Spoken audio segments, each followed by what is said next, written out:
The garden is a little better than 30 years old now. My dad helped get it started by petitioning the city council to provide space for people. He grew up in Carlsbad himself and could see that we have more apartments, more condominiums, even homes with much less property, so people didn't have a place to grow their own. He came from an agricultural family.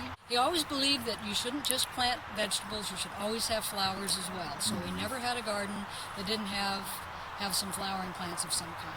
It was much easier in those days. Within 6 months, the property was allocated, it was split up into plots, the water was put in, and people were able to garden. And for a long time, people didn't know about it. So there were extra plots, sometimes they weren't used, but fast forward to now we can't have enough plots in Carlsbad for the people that want them. We have well over 100 people on our waiting list, and it can be 3 years before you get a plot from the time you sign up, and that's just wrong. We want to encourage people to bring their kids. This is multi-generational.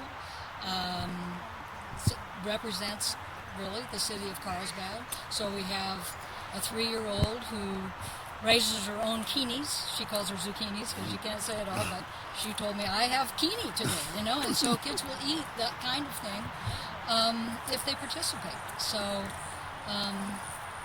here we are, 30 years later now, with another community garden gone online last year, and another one later on this year. They are starting to lay it out. So I think the city, through brute force maybe by us, has really come to realize that it's a benefit to the community and not a drag. What I would love to see, and I'm thrilled that you guys are here, is a way to connect us, to make it easier.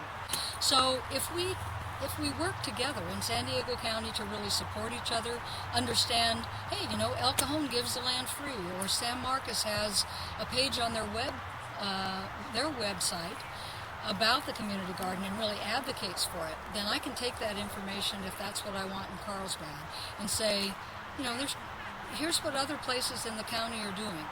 And so if we know more about each other, and I view you guys as a linchpin for that, to collect the information, distribute it, then when I'm meeting with my city officials, I've got all the data.